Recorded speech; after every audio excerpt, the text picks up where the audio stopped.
A pneumonia of unknown origins broke out in Wuhan as the year 2019 came to an end. It soon snowballed into a raging epidemic. The first handful of cases were reported to Wuhan's health authorities on December 27th. 3 days later, the Wuhan Health Commission released treatment guidelines. On December 31st, the National Health Commission sent its first expert team to Wuhan to conduct on-site investigation. The Chinese Center for Disease Control later contacted its U.S. counterpart on January 4th to brief them about the disease. China's National Health Commission reported the situation to the World Health Organization on January 9th. China shared the genome sequence with the organization as well as the global initiative on sharing all influenza data on January 12th. On January 7th, President Xi Jinping chaired a meeting and urged authorities to address the situation.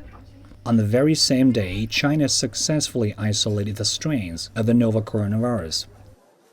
On January 16th, diagnostic reagents for testing the virus were developed, and Wuhan started to test suspected cases. As the coronavirus raged on, the central government sent more expert teams to Wuhan, and the teams revealed their key findings on January 20th. 它是肯定的有人传人，没有特殊的情况呢，是不要去武汉。 On the same day, Chinese President Xi Jinping instructed that all-out efforts should be made in the prevention and control of the contagion, stressing that party committees and governments at various levels, as well as relevant departments, should put people's health first. Following President Xi's instructions and the experts' findings, China soon raised the infectious disease alarm from Category B to the highest level, A. Such classification requires faster reporting and stronger isolation measures. 自2020年1月23号10点起 A few days later, on January 23rd, authorities imposed a travel ban in Wuhan. The city went on lockdown.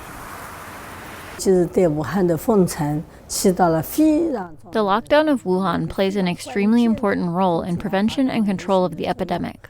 We have to strictly control the sources of infection, the infected and those who come in contact with them. On January 25th, the first day of the Chinese Lunar New Year, President Xi chaired a meeting and urged party committees and governments at various levels to mobilize all available resources to curb the spread of the contagion. Facing the raging outbreak, over 500,000 local medics in Hubei province stuck to their posts. But given an increasing number of infected patients and shortages of medical supplies, they needed more help. In response, the People's Liberation Army organized 3 medical teams which arrived in Wuhan on January 24th. They were the first groups of medical assistants from outside Hubei to come to help. We managed to set up the team and conduct the necessary trainings within just a few hours. The team is experienced in fighting infectious diseases since we fought SARS and Ebola in Africa. We are experienced and able to accomplish the mission.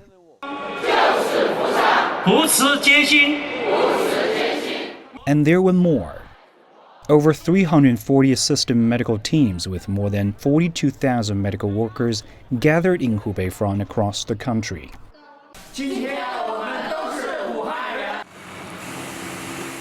All the while, various departments and ministries coordinated and worked together to contain the outbreak. The Ministry of Commerce activated a material supply mechanism involving 9 provincial authorities through which basic items, including medical materials, steadily flowed into Hubei.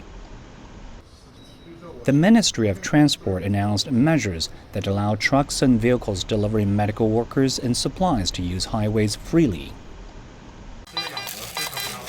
The Ministry of Finance and the National Health Commission issued joint announcements to implement special allowance policies.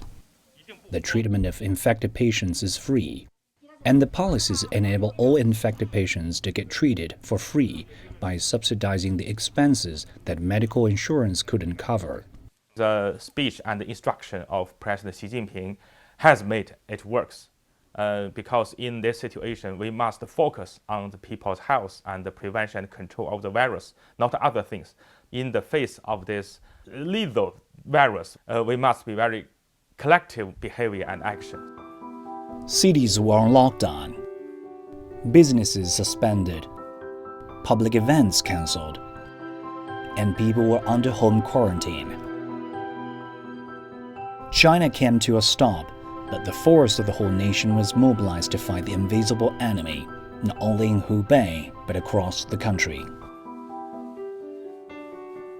That was a feat unmatched anywhere and at any time in China, uniting and mobilizing all Chinese people to battle against the novel coronavirus.